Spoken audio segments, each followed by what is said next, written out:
Assalamualaikum warahmatullahi wabarakatuh. Salam sejahtera buat kita semua. Hari ini kita lanjut kuliah mengenai VPN dan IPsec konsep ya, teman-teman. Jadi waktu jaringan pertama kali dibuat ya, waktu itu kan jaringan PSTN ya, telepon. Nah itu adalah telepon publik. Nah, kemudian berkembang terus sampai switchingnya jadi digital. Nah, kemudian jaringan IP mulai masuk ya, termasuk ke Indonesia awal tahun 90-an. Tapi jaringan perbankan waktu itu mereka ada yang bikin sendiri, kemudian ada yang berlangganan ke public network operator ya, termasuk menggunakan ISDN. Nah, kemudian mereka awal tahun 90-an itu jaringannya ada yang disebut sebagai X25. Kemudian pertengahan 97, 95, 97 mulai ada frame relay. Nah, ini adalah jaringan selain ISDN tentunya yang dimiliki oleh Telkom, ini adalah jaringan publik. Jaringan publik di mana corporate headquarter dengan remote-nya itu terkoneksi ya, terkoneksi. Nah, karena mereka pakai PSTN awalnya, ini kan jaringan publik tuh Pak, aplikasinya itu nggak PSTN, nggak ISDN. Biasanya jaringannya dikembangkan oleh grupnya IBM tuh, mereka menggunakan X25, sehingga nggak ada isu bahwa ini istilahnya apakah VPN, karena aplikasi X25 antar satu corporate dengan corporate lainnya nggak akan pernah saling nyampur kan, karena ISDN ini hanya dipakai untuk switching ke masing-masing lokasi sini. Aplikasinya sendiri running X25. Ini mulai layer 1 sampai layer 7 nih, teman-teman, kalau kita ngelihat ISO-nya. Nah, kemudian selain ISDN juga berkembang namanya jaringan frame relay waktu itu. Jadi providernya di tengah ini adalah provider frame relay. Nah, kemudian aplikasinya yang di atas aplikasi tetap banyakkan IBM ya, banyakkan IBM, kemudian protokol di bawahnya itu campuran, ada yang X25, ada yang mulai pindah ke IP, IPX gitu, IP, IPX gitu ya. Nah, di frame relay kan sebetulnya ini jaringan publik, jaringan publik, tapi untuk membedakan satu corporate dengan corporate lainnya, nah mereka menggunakan namanya frame relay switching address. Jadi mainnya itu di layer 2 ya, di layer 2. Kalau di ISO namanya layer 2. Nah, mulailah awal-awal 90-an IP mulai masif ya, aplikasinya terus dikembangkan sehingga mungkin frame relay kemudian ada ITM waktu itu, jaringan ITM. Jaringan ITM maunya menggantikan semua tapi masih kalah ini sama IP ya. Nah, kemudian muncul MPLS kayak gitu. Sehingga si provider ini meskipun ini untuk publik, tapi headquarter 1, headquarter 2, headquarter 3, layer di atas layer 2, mulai dari layer 3, itu tidak akan pernah nyampur karena sebetulnya switchingnya ada di layer 2.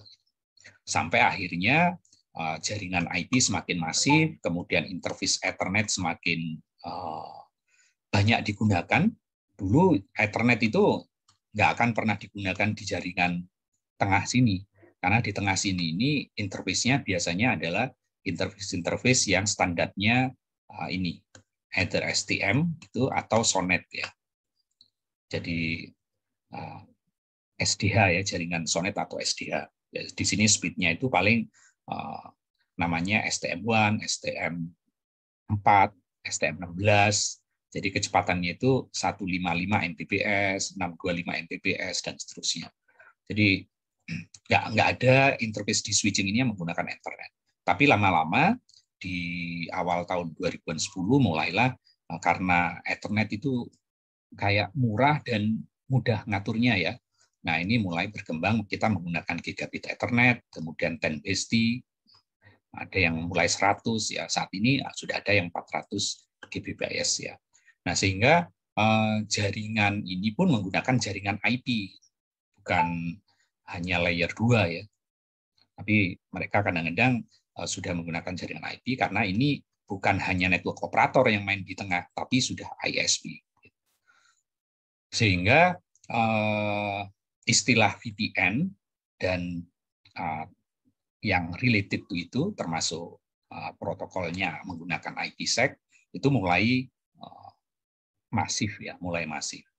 Jadi awal-awalnya ya VPN karena layanan dari ISP kan murah waktu itu ya, sehingga kalau perusahaan-perusahaan kecil atau personal yang mau akses secara private itu kita bisa menggunakan VPN. Tapi lama-kelamaan corporate besar pun bisa menggunakan VPN karena jaringan yang dibangun oleh ISP yang berbasis internet meskipun nyampur satu sama lain, tapi sudah semakin reliable, cost-nya murah, sehingga kalau itu ditumpangin oleh jaringan corporate itu masih reliable. Sehingga VPN dan IPsec menjadi semakin populer ya. Nah, di modul ini kita akan bicarakan mengenai VPN teknologi ya, tapi ini secara umum ya, tentang gambarannya dan benefit dari VPN teknologi, kemudian beberapa tipe dari VPN, dan kita membahas mengenai IPsec framework gitu, yang digunakan untuk VPN. Nah, tentunya ketika kita membahas virtual private network, intinya adalah kita memanfaatkan jaringan publik di sini ya. Jaringan publiknya bisa macam-macam ya, tapi yang paling banyak digunakan saat ini adalah jaringan yang berbasis IP, which is adalah internet. Jadi maksudnya pelanggan di sini, pelanggan masuk ke sini, ngomongnya peer-to-peer-nya adalah IP. Jadi konsep komunikasi secara umum, mau kita menggunakan VPN maupun yang lain, konsepnya adalah peer-to-peer ya teman-teman. Jadi maksudnya ketika kita berkomunikasi dengan lawannya, lawannya itu hanya mengenal peer-to-peer-nya. Jadi peer-to-peer. Jadi ngomongnya mereka pasti ke peer yang relevan. Jadi kalau kita membahas hubungan antar dua device ini, any device, any teknologi, itu pasti peer pertama kan pasti fisikal kan. Dia harus mengenali ini secara fisik pinnya berapa, fisikalnya medianya apa, apakah kabel, apakah copper ataukah coaxial, ataukah fiber optik, ataukah wireless, standarnya apa. Nah, itu harus sepakat di layer 1 gitu. Jadi minimal tiap perangkat itu pasti peer-nya adalah nyelesain layer 1-nya. Ketika layer 1-nya resolve, maka data itu akan dimasukkan ke prosesor proses unit yang lain. Pasti dilihatnya layer 2-nya. Layer 2-nya apa? Nah, tergantung dari teknologinya ya. Jadi kalau yang VPN spesifik bisa layer 2-nya biasanya isinya header-header frame relay, header-header ITM, header-header HDLC, kemudian mungkin X25 yang lama atau yang lain ya, Ethernet gitu ya, Ethernet. Ya. Nah, kalau layer 2-nya disepakati, kalau memang tugasnya peer ini hanya sampai layer 2, dia akan menyelesaikan ke peer yang lain. Nah, tergantung antara peer ini dengan peer ini pakai apa, yang ini bisa berbeda. Katakan yang ini peer-nya sampai IP. Nah, kalau sampai IP, berarti tugasnya prosesor ini membuka header yang di sebelumnya, dia hanya fokus pada peer tentang IP-nya. Nah, maka dia buka IP-nya. Nah, kebetulan kalau internet, berarti dari pelanggan ini pelanggan ya, bisa head corporate pelanggan atau remote-nya pelanggan. Nah, ini pelanggan ngomongnya ke jaringan ininya itu adalah dibuka di layer IP. Nah, itu konsepnya kalau kita VPN-nya di VPN internet. Tapi kalau VPN-nya frame relay berarti IP-nya nggak dibuka, dia hanya ngomongin antara peer ini dengan peer lawannya, hanya ngomong di layer frame relay, biasanya layer 2. Nah, baru mekanisme selanjutnya seperti apa, yaitu kalau misalnya peer ini kan sebetulnya katakan kita menggunakan internet ya, peer-nya adalah IP. Berarti sebetulnya dibuka di layer 3 sampai layer IP ini. Tapi bagi pelanggan ini, kalau dia VPN, ya kan, sebetulnya peer-to-peer dengan ini adalah urusan IP ya. Jadi si perangkat-perangkat ini, tiap perangkat pasti membahasnya peer-to-peer-nya sesuai dengan ininya dia. Berarti katakan di layer 3 ya, dia urusannya pokoknya sampailah ke sini. Tapi layer di atasnya itu sebetulnya kan nggak pernah dibuka, nggak pernah dibuka lah oleh perangkat ini, karena kalau dibuka ya pasti nggak relevan atau ya bisa menurunkan performance dari jaringan. Tapi nggak dibukanya bukan berarti ini nggak bisa diketahui, karena ada dua tipe data yang ada di sini. Bagi peer di atasnya, jadi peer di atasnya, data ini memang nggak pernah dibuka karena ya nggak relevan bagi peer-nya. Tapi bukan berarti data ini nggak bisa dilihat bagi seseorang yang tap di sini. Berarti kondisi data yang ada di atas ini, di atas peer-nya, di VPN ada dua ya. Yang satunya transparan, artinya kayak gelas lah. Kalau teman-teman melihat mobil yang lalu lalang, tapi dindingnya itu kaca, teman-teman sebetulnya kalau mau ini bisa lihat trafficnya. Tapi ada juga yang ditutup, artinya diacak. Nah ini yang terencrypt, gitu, encrypted. Jadi kayak kehidupan sehari-hari lah ya. Jadi meskipun si konsep dari komunikasi itu selalu peer-to-peer, sesuai dengan pasangannya, tapi bukan berarti proses di luar ini CPU nggak bisa ngelihat ini. Kalau diperlukan, dia bisa melihat isinya, kecuali memang ini encrypted. Nah, yang VPN berarti ada yang datanya transparan, tapi memang nggak pernah dilihat sama jaringan di sini, tapi ada juga yang encrypted. Nanti kita bahas berikutnya. Nah, sehingga bagi komunikasi yang VPN, sebetulnya jaringan IP-nya ini adalah bisa kemanapun arahnya.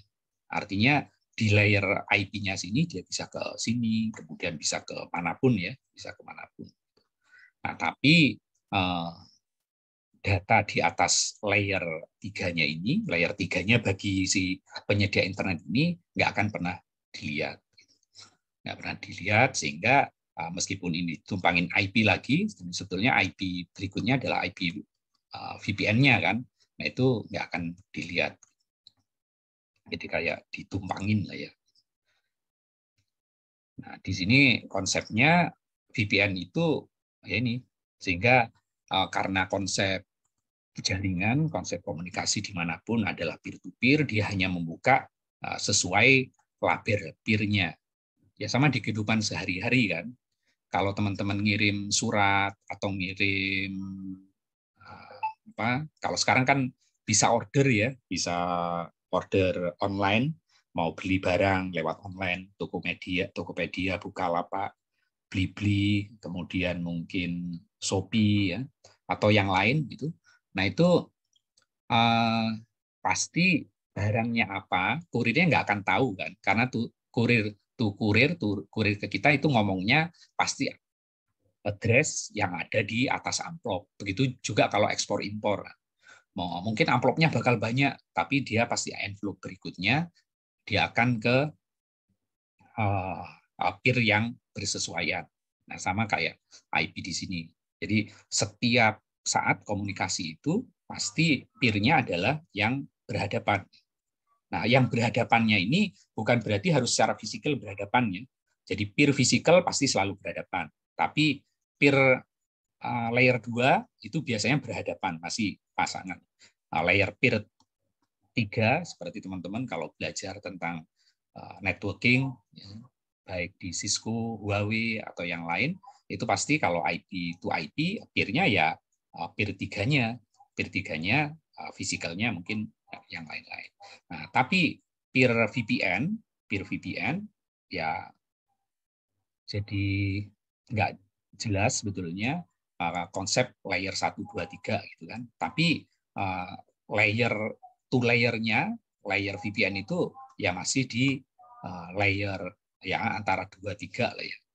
Tapi whatever itu, sebetulnya itu hanya masalah labeling aja. Jadi kalaupun peer teman-teman ke ISP adalah peer, adalah perangkat router teman-teman ke perangkat routernya mereka, gitu kan.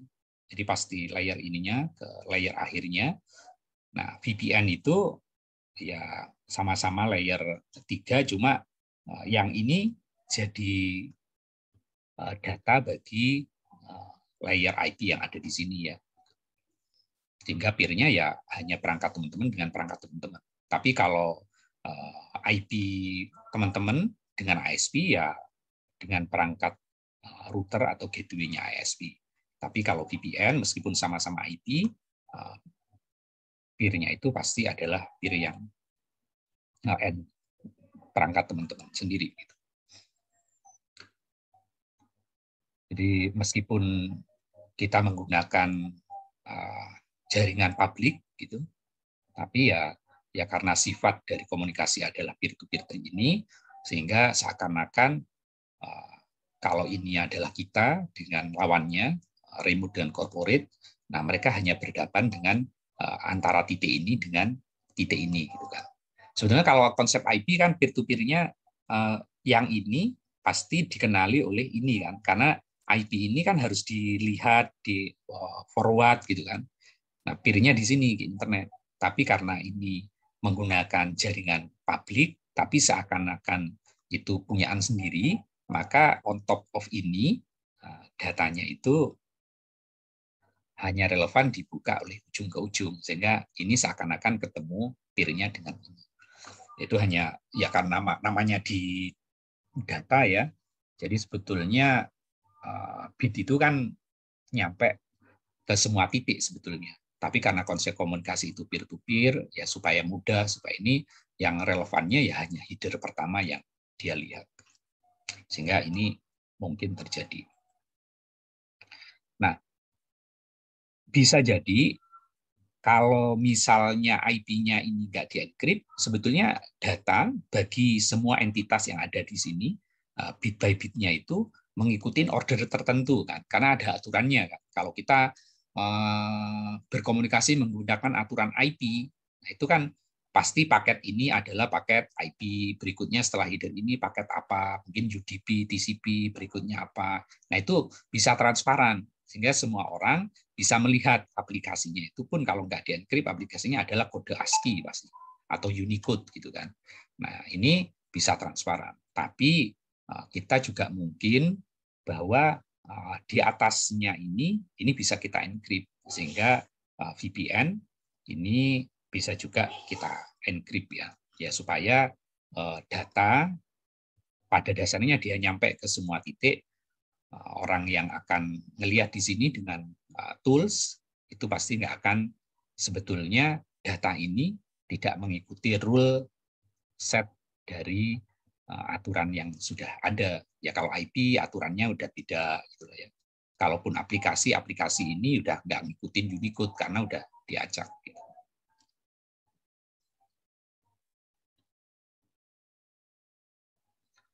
Nah tentunya beberapa keuntungan VPN, tergantung jenis VPN-nya ya. Biasanya sekarang yang paling banyak ya VPN yang untuk mendeliver paket di atas jaringan IP base yang ditawarkan oleh umumnya ISP ya.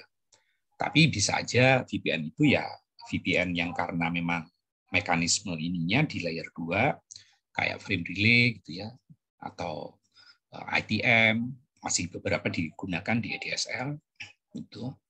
Nah, tentunya ada benefit utama yang didapatkan dari VPN, yaitu yang pertama cost saving tentunya. Karena kalau kita berlangganan ke internet, ISP, tarifnya kan relatif murah ya, relatif murah, sangat reliable saat ini. Kemudian bandwidth-nya juga udah gede. Jadi kalau teman-teman layanan headquarter, kemudian remote, itu beberapa remote, layanan MPLS gitu ya. Nah itu kan tarifnya udah bulanan, dari headquarter ke sini mungkin dapat traffic berapa 1 Mbps gitu ya, atau 10 Mbps. Ini tribe-nya udah katakan 5 juta, ya kan, 10 juta. Gitu. Bayangin kalau teman-teman yang remote-nya ini langganan ke ISP, misalnya apa? IndiHome, kemudian MyRepublik, Disnet, kemudian mungkin Indosat, Excel, atau yang lain ya. Nah itu langganannya ke sini biasanya tarifnya 100 Mbps, gitu kan. Kemudian payload-nya nggak terbatas, ininya hanya di angka 500.000 gitu kan. Atau ada cuma 300.000, paket gaming mungkin 400.000 ya kan. Sehingga kalau jaringan ini kemudian di atasnya ditumpangin untuk VPN, ya jatuhnya tetap cost saving karena semula dari remote ke headquarter butuh 5 juta sampai 10 juta, di sini mungkin butuh 400.000 sampai 800.000. Jadi ini cost saving, itu benefit yang paling utama. Apalagi kalau dulu memang kualitasnya mungkin ya, tapi sekarang kualitas jaringan ISP udah bagus ya, karena di bawahnya pun mereka juga langganan ke fiber optik yang udah paket ya mungkin ya, dengan interface gigabit Ethernet, 100 gigabit Ethernet, dan lain-lain. Sehingga ini benefitnya benar-benar terasa untuk urusan ini. Begitu juga dengan scalability-nya. Karena kalau langganan VPN, kemudian katakan kita perusahaan global gitu ya, contohnya misalnya AT&T atau Unilever gitu ya, mereka punya headquarter katakan di mana, di Belanda mungkin ya, atau di mana, di Jerman untuk corporate headquarter satunya, remote-nya ada di Surabaya, kemudian ada di Jakarta, ada ini. Bayangin kalau MPLS kita langganan ke katakan Lintas Arta, kemudian yang di sini mau langganan lewat AT&T, kan kebayang kan integrasinya ya harus level.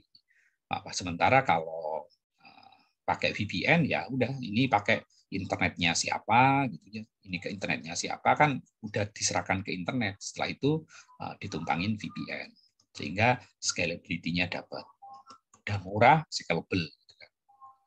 Nah urusan security-nya tadi, nah security-nya itu ya bisa ditambahin, karena bagi semua perangkat yang ada di dunia, yang ada di internet, sebetulnya semua bit itu kan masuk kan, dimungkinkan untuk diambil.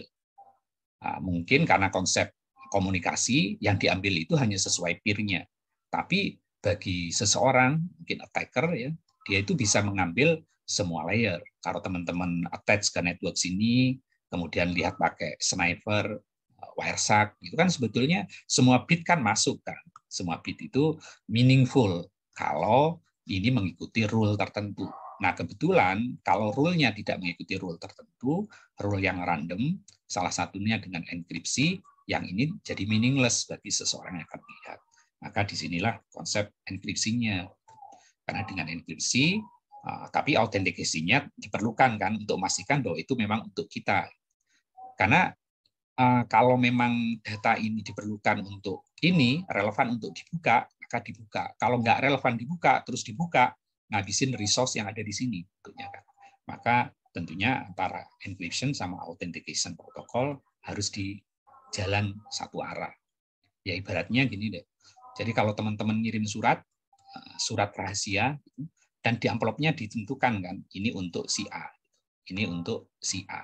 Nah kalau si A bisa mengautentikasi bahwa dirinya adalah benaran A, maka pengirim atau penerima gitu kan, atau surat yang ada di tangannya layak untuk dia buka.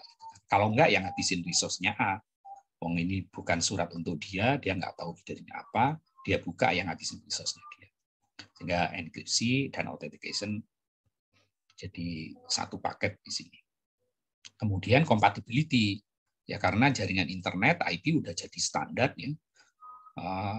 Mulai dari router merek Cisco, router Huawei, router Maipu, kemudian router yang lain lah, siapapun yang bikin router selama dia menerapkan rule set IP, ya tentunya routernya dia kalau mau disambungkan dengan router lainnya pasti kompatibel. Sehingga ini akan ngomong di jaringan internet plus router protokolnya. Sehingga kalau kita masang VPN, kemudian lawannya VPN. Nah, di tengahnya begitu IP-nya nyambung, ya udah, ini pasti nyambung. Sehingga kompatibilitasnya ya kompatibel. Gitu. Jadi 4 benefit ini yang dirasakan oleh pengguna ketika mereka memanfaatkan VPN, terutama menggunakan VPN yang jalan di atas jaringan IP base atau network internet. Nah, dari sisi topologi ya, itu ada site to site dan remote VPN. Nah, kalau corporate misalnya, ini katakan ini ya, remote-nya corporate, ini headquarter-nya corporate gitu. Nah, kalau mereka kan punya perangkat banyak ya pasti ya. Komputernya mungkin sejumlah employee yang ada di situ, katakan bank, mungkin Mandiri, BCA, Bank Niaga, remote-nya yang ada di Bekasi misalnya. Itu kan Bekasi 1, Bekasi 2. Nah, tiap ini kan banyak itu ya. Nah, tentunya kalau mereka connect VPN masing-masing ke headquarter-nya akan banyak yang di-manage. Sehingga mungkin urusan VPN-nya diselesaikan oleh router yang terpasang di branch office itu, ngomong ke branch office yang ada di sini. Sehingga semua perangkat yang di sini udah rule set-nya mengikuti aturan di sini. Siapa bisa ngomong dengan siapa gitu. Nah, ini yang disebut sebagai site to site VPN ya. Sehingga VPN-nya itu ya berakhir di sini saja. Nah, urusan ininya udah seperti layanan IP biasa ya. Jadi VPN terminated di VPN gateway yang umumnya adalah router atau router yang support VPN ya. Nah, sementara satunya lagi yang remote access VPN. Ya, remote access VPN kalau teman-teman di rumah kemudian mau akses online lib perpus UI gitu. Nah, itu berarti klien teman-teman akses dengan VPN gateway yang terpasang di UI gitu ya, atau kalau cabang mungkin yang di kantor pusatnya. Nah, si model VPN remote access juga ada beberapa macam ya. Ada yang ini tunnel based, kan? Ada yang web based. Jadi begitu buka web, ada secure VPN. Kalau misalnya teman-teman akses BCA yang bisnis ya atau corporate, nah tinggal akses web gitu kan, SSL based.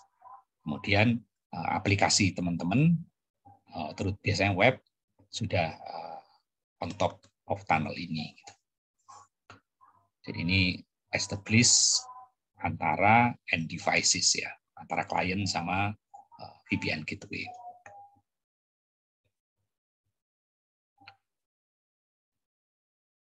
Nah, ini istilah yang penting kan virtual private network kan. Jadi secara umum mungkin kita bisa bedakan ya, VPN itu ada enterprise VPN, ada service provider VPN. Nah, maksudnya kalau di enterprise VPN ini adalah VPN yang menggunakan jaringan public IP tadi, IP internet lah ya. Gitu. Kemudian si headquarter ke branch office gitu. Nah, dia bisa menggunakan site to site atau remote to ini remote access VPN ya. Nah, itu memanfaatkan jaringan public IP ini. Ini biasanya disebut sebagai enterprise VPN. Jadi securing enterprise traffic across internet di sini.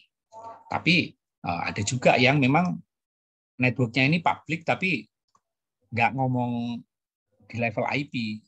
Dia ngomongin di level switching layer 2 biasanya. Paling topnya sebenarnya layer 3, tapi sebetulnya bagi user itu adalah layer 2. Kalau usernya menganggap bahwa protokol itu hanya IP. Gitu ya. Maka di sini kita sebut ada service provider VPN, contohnya MPLS, mungkin frame relay, kan? Frame relay, bisa ITM, atau yang lain. Nah, istilahnya karena komunikasi itu ngomongnya peer-to-peer, maka kita masih bisa nyebutin di situ konsep layer 2, layer 3, yang konsep di OSI layer. Ya, OSI layer. Ya karena komunikasi itu adalah peer-to-peer, berarti kalau kita sebut layer 2 VPN, berarti sebetulnya perangkat kita yang mau di VPN ini IP-nya nggak akan ngomong ke sini. Jadi mau IP berapapun kita nggak peduli, karena si provider nggak punya wewenang lah ya, nggak punya wewenang untuk ngatur IP kita mau apa. Karena IP kita hanya tembus ke IP sini. Untuk yang jaringan publiknya ya maksudnya. Nah, kalau tunnelnya sih udah pasti end to end kita. Nah, begitu kita ngomongin ada layer 2, berarti kan kita ke provider, kalau kita ngomongin layer 3, berarti IP kita itu untuk jaringan yang digunakan untuk VPN masih didikte oleh operator, bahwa IP kita ya harus dikenali oleh ini, karena inilah yang akan jadi dasar routing yang ini.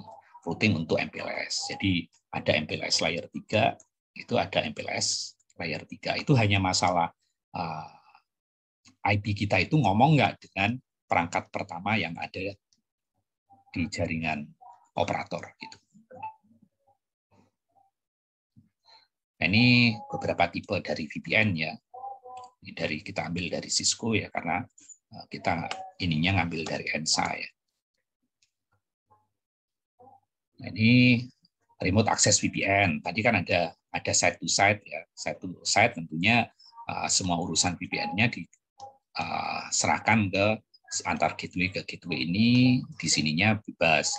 Seakan-akan ini koneksi langsung dengan ini, ada remote access, berarti tiap remote langsung berkomunikasi dengan end VPN-nya. Nah, khusus di sini remote-nya bisa mobile, bisa fix ya. Nah, tapi secara ininya ada dua di remote access VPN itu adalah yang clientless VPN connection dan ada client-based VPN connection. Nah, kalau yang clientless itu yang web-based. Jadi kalau teman-teman akses misalnya ya, ada yang sempat pakai biasanya corporate banking ya, corporate banking kayak BCA bisnis gitu ya. Nah, itu atau Mandiri bisnis, itu sebetulnya kita menggunakan browser biasa, kemudian websitenya tertentu, katakan VPN, BCA atau apa. Nah, dari sini mereka ke VPN server. Nah, kalau mereka udah create ini, mereka bisa menggunakan browser yang sama, tapi open browser baru, itu akses site yang non VPN, tapi sebetulnya ini ditunnel oleh browser ini. Tapi khusus website yang sama ya. Jadi kalau ini kan VPN BCA, tapi BCA, tapi yang lain ya tentunya enggak gitu. Ini yang clientless VPN connection. Nah, tapi ada yang client VPN connection.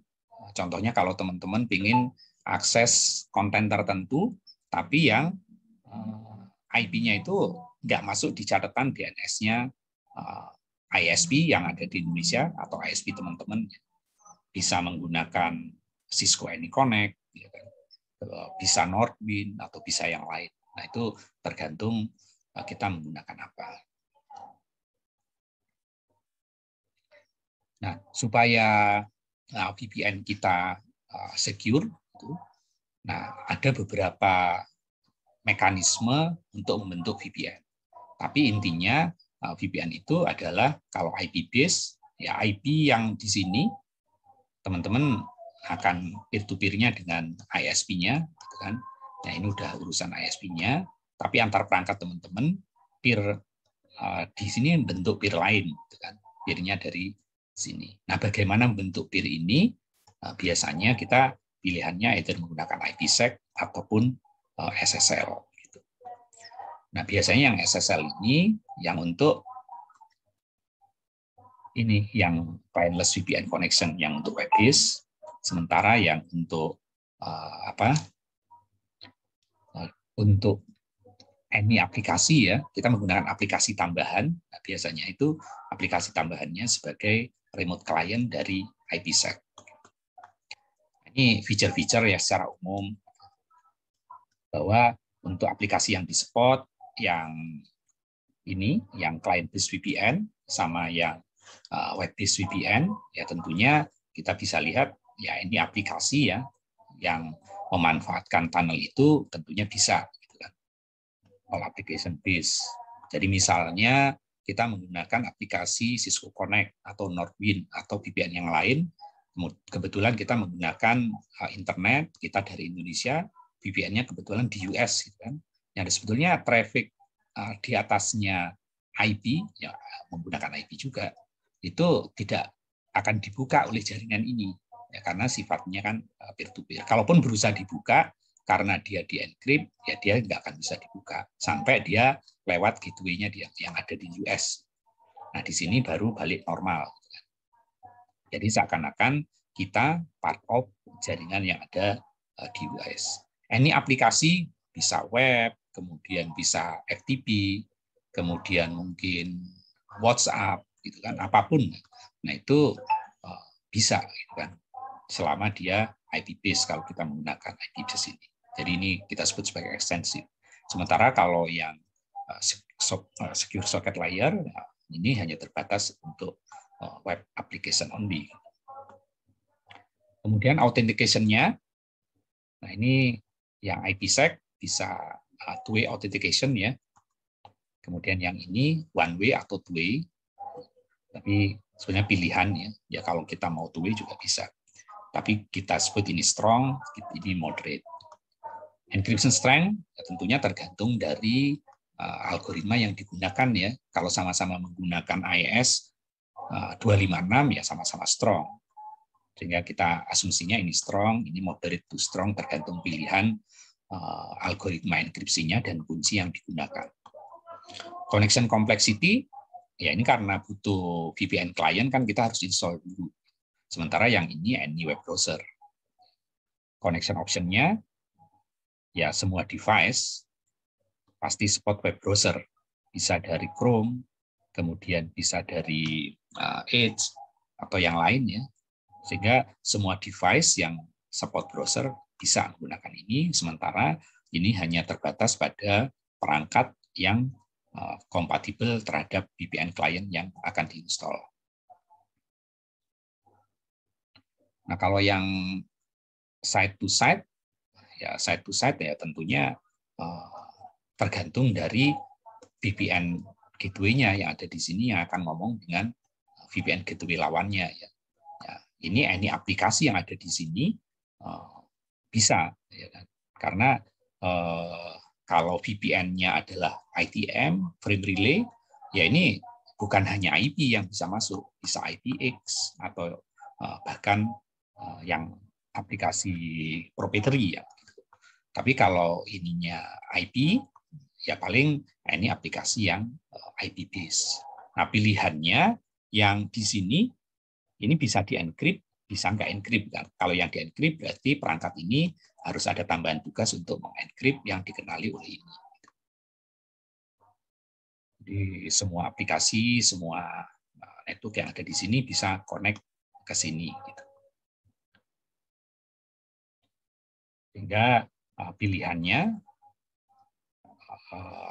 data yang ada di atasnya yang akan di panel ini bisa yang unencrypted. Nah ini yang seperti seakan-akan mobil itu datanya memang nggak dilihat oleh Pak Pos misalnya. Jadi teman-teman ngirim surat, ya kan? Pak Pos pasti nggak akan lihat surat teman-teman, apa yang ngelihat gitu kan? Nah, karena Pak Pos itu hanya melihatnya alamatnya. Tapi kalau suratnya itu di bungkusnya plastik, ya secara nggak sengaja mungkin bisa dilihat. Sehingga orang-orang yang lewat di sini, kalau dia install Wireshark, mungkin bisa lihat. Sehingga kalau ininya dibungkus plastik, ya Pak Pos pun kalau memang dia ingin lihat akan lihat. Tapi kalau ini dibungkus itu, terus di dalamnya juga udah diacak-acak, ya pun kalau suratnya itu dibuka, di dalamnya nggak akan terlihat. Nah itu yang encrypted. Jadi ada dua ya. Jadi networknya itu transparan atau normal unencrypted atau yang encrypted. Nah, kemudian kalau di VPN IP kita juga mengenal ada generic routing encapsulation. Berarti ini kita hanya ngomongin enkapsulasi. Jadi yang hanya dienkapsulasi, kemudian isinya ya ini dibiarkan apa adanya, jadi tidak ada enkripsi. Ini yang disebut sebagai non-secure side-to-side VPN tunneling protocol. Tapi keunggulannya karena biasanya tidak ada proses tambahan, sehingga ini bisa mengenkapsulit berbagai jenis network protokol. Bisa ya sama-sama IP ya, termasuk multicast dan broadcast traffic.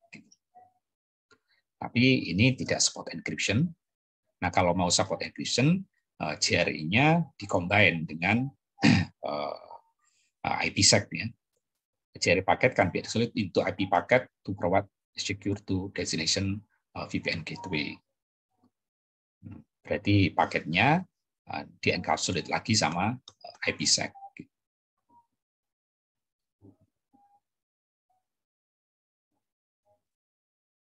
Nah, sehingga dari sisi paket yang dikirim, ya sama kayak konsep ngirim surat ya.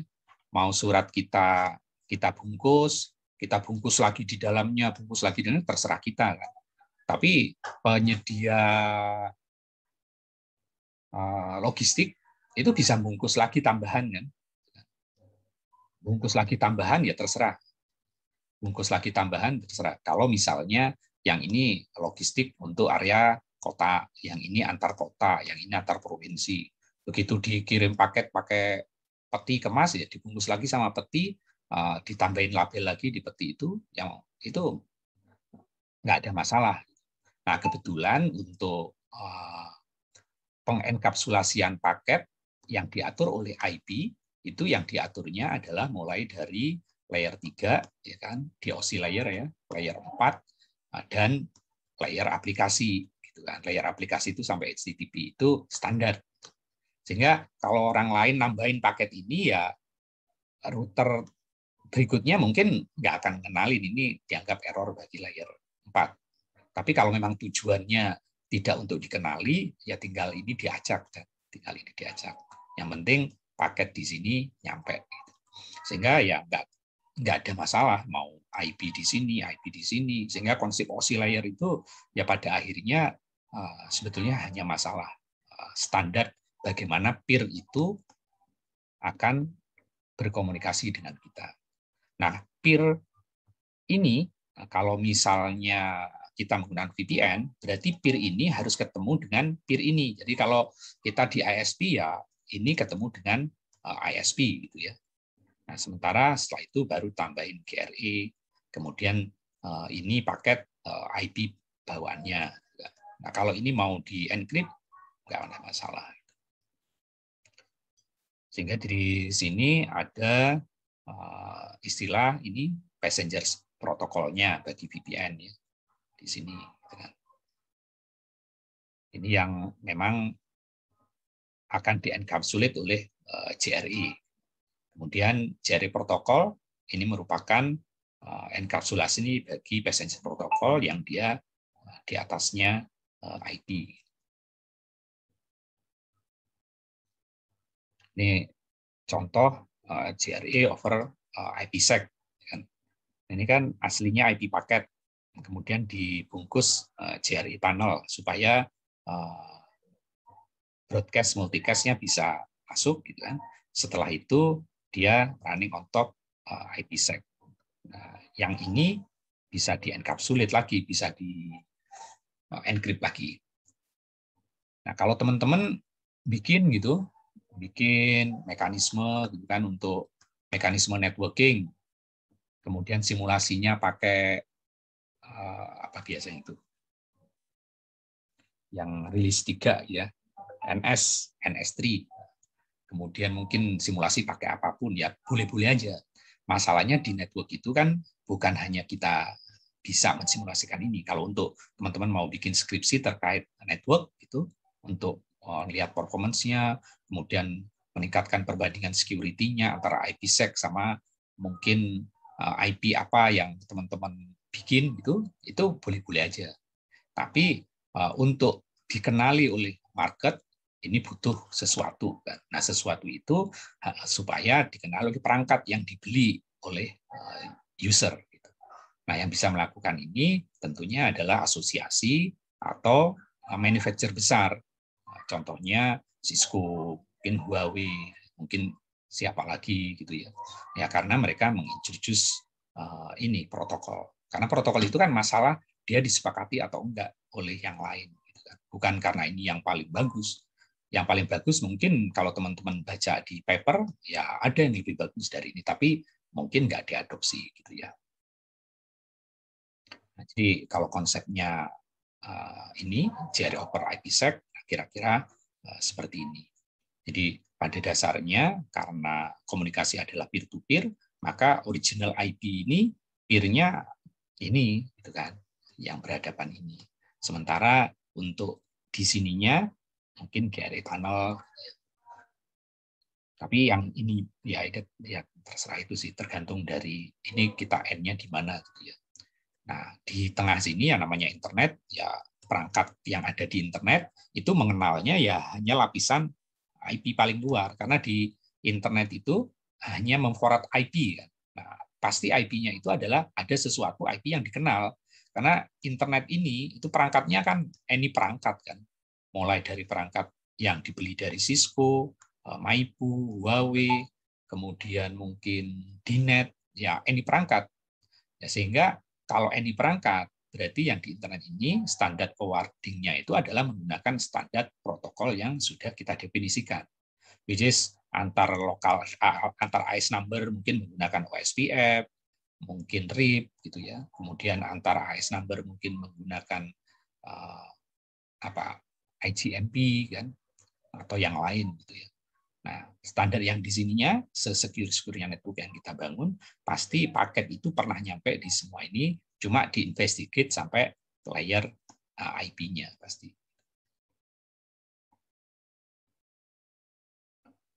Nah, di sini kita juga mengenal ada namanya dynamic multipoint VPN ya. Nah, ini adalah VPN yang ya ini bisa multipoint, bukan hanya point to point. Jadi ujungnya itu bisa segitu. Jadi seakan-akan kita punya VPN tapi tidak side by side atau remote to side, karena ini seakan-akan bangun jaringan gitu ya, dengan jaringan. Bisa hub and spoke, ya kan? Atau bisa untuk mesh juga gitu ya, bisa full mesh. Jadi kalau di zaman jaringan masih satelit itu ada istilah namanya hub and spoke, karena di dunia nyatanya pun seperti itu. Jadi ketika corporate besar, misalnya Bank Mandiri, itu kan, pasti headquarter utamanya pasti satu. Kebetulan biasanya di Jakarta. Dan mereka biasanya punya cabang-cabang induk, regional induk di provinsi, gitu kan. Kemudian mereka punya cabang-cabang kecil. Nah, biasanya ketika mereka bikin jaringan, any jaringan waktu itu, bisa jaringan terestrial atau satelit. Nah, biasanya paling simpelnya mereka koneksinya ke sini. Habis itu baru yang ini ke sini. Nah, ini yang disebut sebagai jaringan hub and spoke sebetulnya. Nah, tapi bisa juga kita bikin full mesh ya ke any network. Tapi sebenarnya setiap koneksi kan butuh resource kan.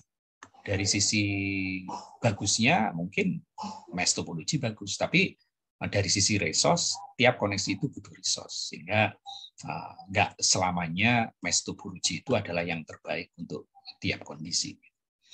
Bisa jadi yang dibutuhkan ya hanya ini, tapi mungkin dia butuh backup ke tempat lain gitu kan.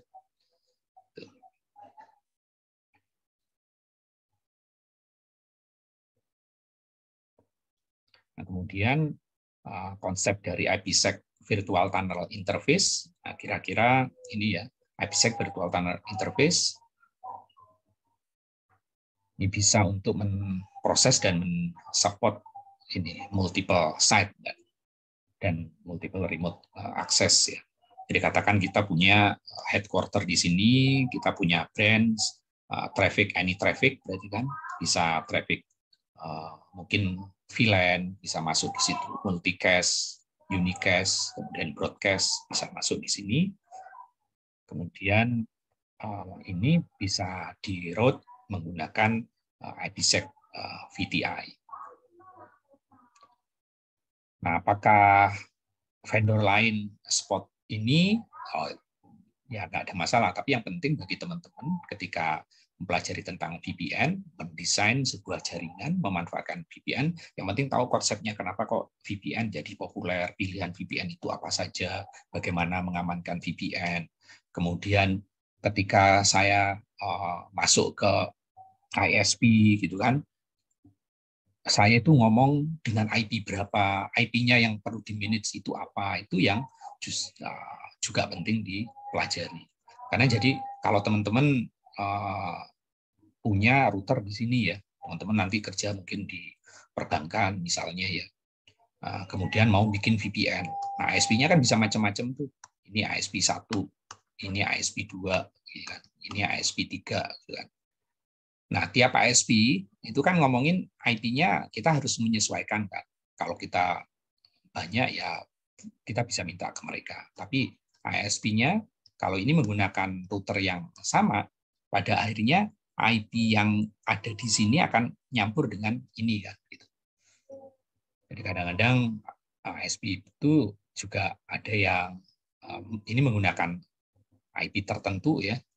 Ya karena ini hanya remote satu-satunya, dia dipakai juga di mana gitu kan. Nah, kebetulan ini pakai NAT yang gitu-gitulah ya. Nah, itu yang harus dikonsider karena kalau kita masangin dalam satu network mungkin IP-nya nggak boleh bentrok kan. Sehingga kalau kita ditawarin router yang sama, oh ada konsep ini virtual tunnel interface, nah, mungkin bisa kita manfaatkan.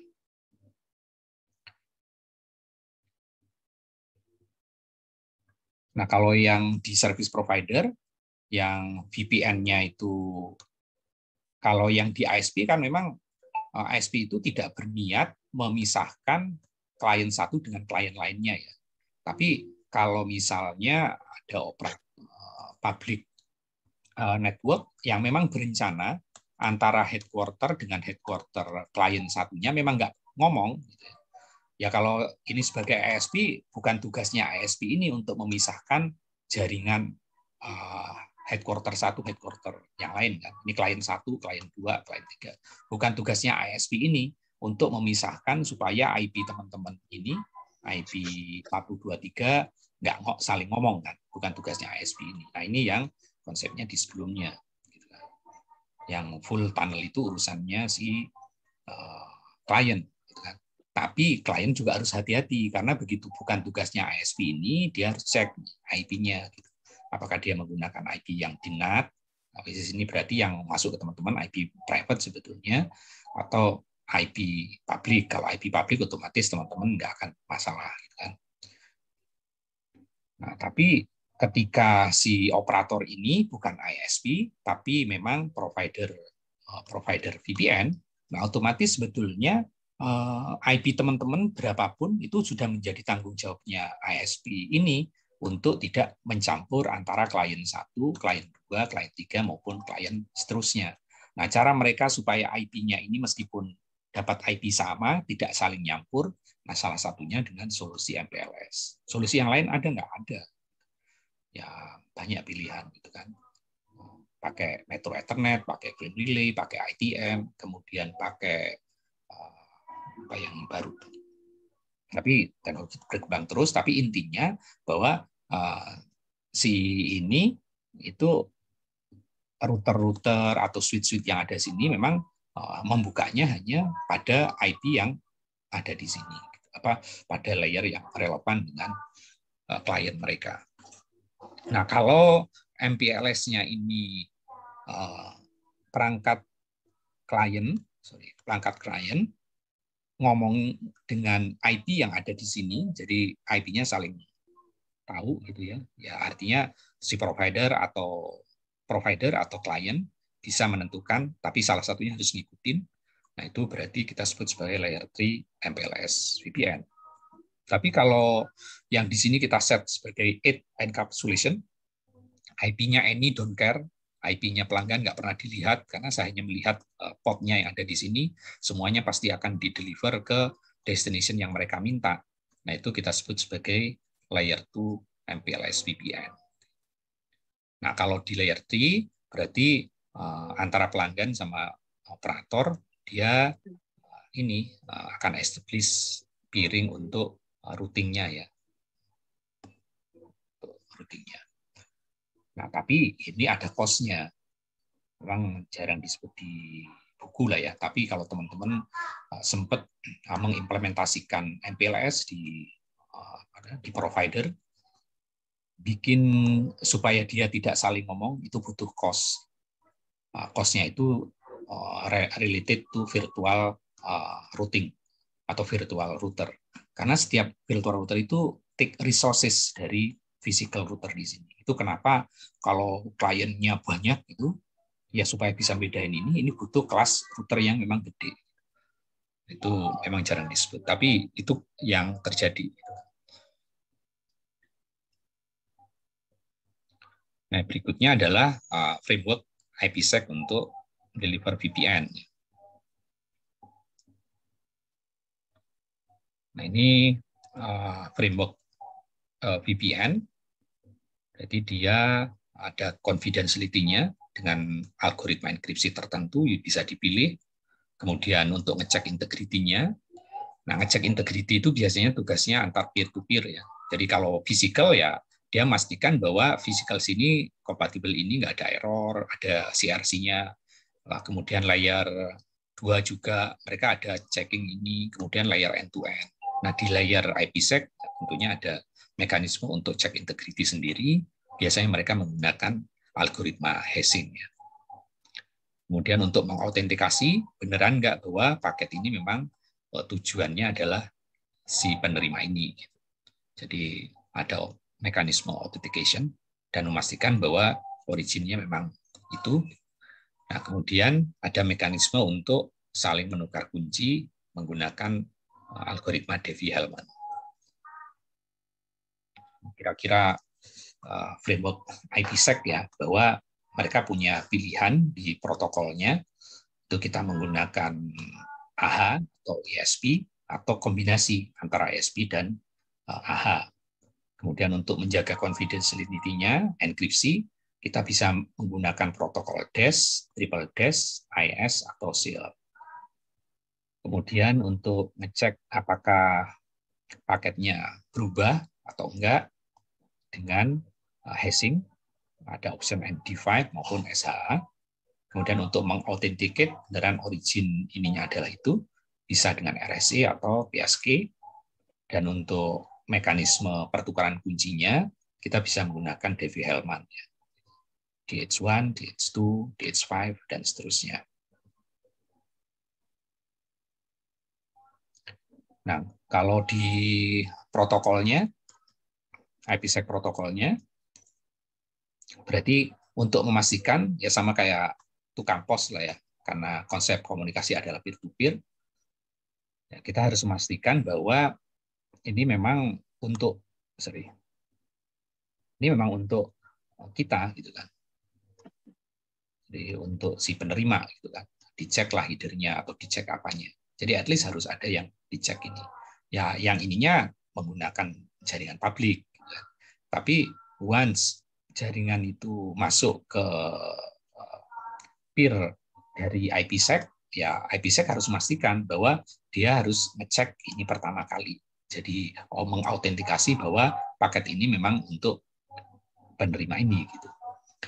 Nah, di IPsec protokol pilihannya ada yang AH, kemudian ada yang kombinasi antara AH dan ISP atau ISP ya. Jadi authentication header maupun encapsulation security protocol. Jadi kalau kita menggunakan authentication header, nah biasanya confidentiality itu memang nggak diperlukan atau nggak dibutuhkan. Tapi ketika kita menggunakan ISP, berarti confidentiality-nya juga kita perlukan. Artinya si device itu biasanya VPN gateway ya, begitu dia nerima paket ini, dia ngecek, oh ini aha, ya otomatis yang ini udah dia nggak perlu memproses lagi karena yang ini memang confidentiality-nya udah default. Gitu. Nah, tapi ya, sorry, ini siapa yang belum itu? Aku tidur juga bajingan. Yang luar ya. Ntar di mute ya, yang luar. Nah, tapi kalau misalnya ISP, si VPN ini apa namanya otomatis dia tahu gitu ya bahwa paket yang dia diterima itu mengandung confidentiality tertentu sehingga ya dia harus menyesuaikan sebelum dideliver ke berikutnya ya kan karena dia harus mastiin itu. Nah, confidentiality-nya tentunya yang dia harus cek dia menggunakan protokol apa pilihnya ya. Tadi apakah menggunakan DES, apakah triple DES, apakah AES ataukah apalagi SEAL gitu ya.